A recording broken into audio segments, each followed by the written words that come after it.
اس وقت جو جنگ ہمارے اوپر مسلط کی گئی ہے، جس نے ہماری تہذیب کو بھی متاثر کیا ہے اور ہمارے عقائد نظریات کے اندر بھی تشکیک پیدا کر دی ہے۔ ویسے تو ایک زمانے میں اتنے بڑے بڑے حملے تھے، یہ معتزلہ کا حملہ کوئی چھوٹا حملہ نہیں تھا۔ 3 بادشاہتیں ان کے زیر اثر رہی ہیں۔ آپ نے یہ کہانیاں پڑھی ہوئی ہیں کہ امام اعظم ابو حنیفہ کی وفات جیل میں ہوئی تھی۔ آپ نے یہ سنا ہے کہ امام احمد بن حنبل کے بدن پر 1 انچ جگہ بھی ایسی نہیں تھی جہاں کوڑے کا نشان موجود نہیں تھا۔ لیکن آج معتزلہ کے نام سے کوئی گروہ، کوئی فرقہ دنیا پہ دکھائی دیتا ہے، انہوں نے اس کا ناطقہ بند کر دیا۔ دلیل سے، عملی قیام سے، جد و جہد سے۔ مرجیہ تھے، لا ادریہ تھے، اندیہ تھے۔ اب آپ کو یہ غیر مانوس لفظ لگ رہے ہوں گے، کیا قدریہ، کیا جبریہ، کیا معتزلہ۔ ایک زمانے میں ان کا طوطی بولتا تھا، باطنیوں کا طوطی بولتا تھا، کرامتہ کا طوطی بولتا تھا۔ یہ اتنے غالب آگے تھے کرامتی کہ طاہر کرامتی نے کعبۃ اللہ سے حجر اسود کو نکال لیا اور کئی سال تک کعبۃ اللہ بغیر حجر اسود کے رہا۔ لیکن وہ زمانہ تھا کہ پھر بھی لوگوں نے قربانیاں دی، لوگوں نے علمی محاکمے کیے، علماء نے تدبیریں کی، سلاطین اسلام کھڑے ہوئے اور مقابلہ کر کے اسلام کی اس قوت رفتہ کو بحال کیا۔ اس وقت جو سب سے بڑا حملہ ہمارے اوپر ہے وہ لادینیت کا حملہ ہے، الحاد جدید کا حملہ ہے۔ اس وقت دنیا کی لادین قوتیں الکفر ملت واحدہ کی شکل کے اندر کھربوں روپے خرچ کر رہے ہیں کہ مسلمانوں کو کافر تو نہیں بنایا جا سکتا، لیکن ان کو تشکیک میں مبتلا کر دیا جائے، ان کو مسلمان بھی نہ رہنے دیا جائے، تشتت اور افتراق پیدا کر دیا جائے، فرقہ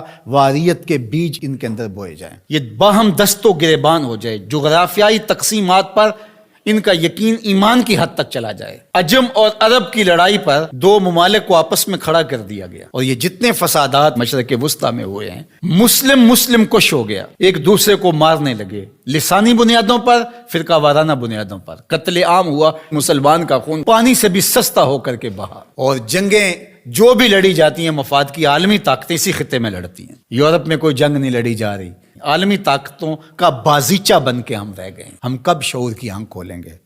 کب ہم بالغ ہوں گے؟ کب بڑے ہوں گے؟ اور اس وقت الحاد جدید کا فتنہ جو ہے وہ سر چڑھ کے بول رہا ہے، اور ان کا سب سے بڑا وار اقلیت پسندی کا نعرہ لگاتے ہیں کہ جو چیز ہے جی اس کو عقل ہی نہیں مانتی تو ہم کس طرح تسلیم کریں۔ اور اس میں سب سے بڑا حملہ جو ہے ان کا معجزے پر ہے۔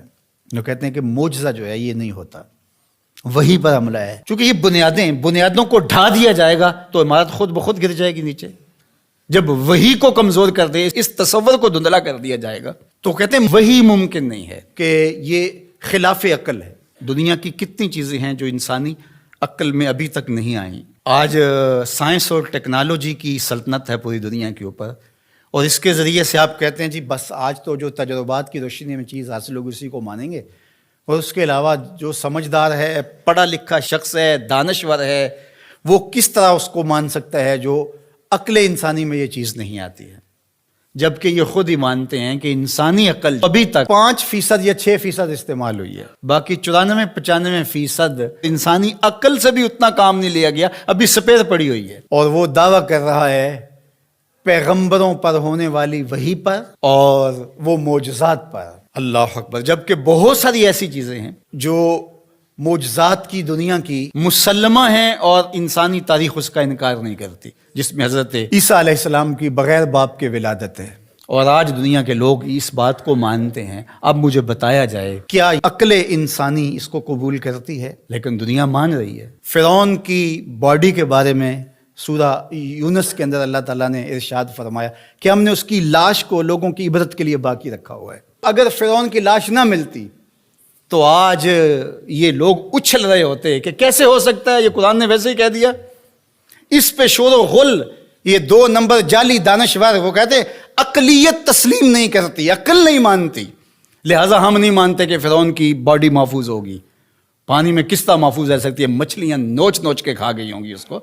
یہ کٹھ ملا، یہ پرانے لوگ یہ کیا کہانیاں بیان کر رہے ہیں؟ کیسے ہو سکتا ہے؟ قرآن کے نزول سے 2000 سال پہلے کا واقعہ تھا، اور پھر نزول کے بعد 1250-1300 سال تک یہ سلسلہ باقی رہا۔ تشکک، عقلیت پسندی کے بخیوں دھڑ کے رکھ دیتی ہیں یہ چیزیں اگر غور کیا جائے۔ تو کہتے ہیں کہ یہ ممکن نہیں ہے. تو معراج کے واقعہ کا انکار بھی اس لیے کیا جاتا ہے. معجزہ ایک زندہ حقیقت ہے، اور میرے اور آپ کے آقا و مولا کا سب سے بڑا معجزہ قرآن ہے، اور دوسرا بڑا معجزہ جو میرے حضور کو دیا گیا وہ معجزہ معراج ہے.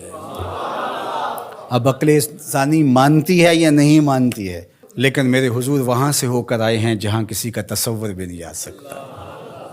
اللہ اکبر. سی معراج راز محبتاں دا نہیں سی کسے دی سمجھ وچ آن والا، سدیا طالب تے گیا مطلوب ہوتے، جبرائیل سی صد لے جان والا، بازے آخ دے بن دروازیاں تو کیویں پہنچیا عرش تے جان والا، ابر عقل نو ایتھے دخل کیے جانے جان والا یا لے جان والا.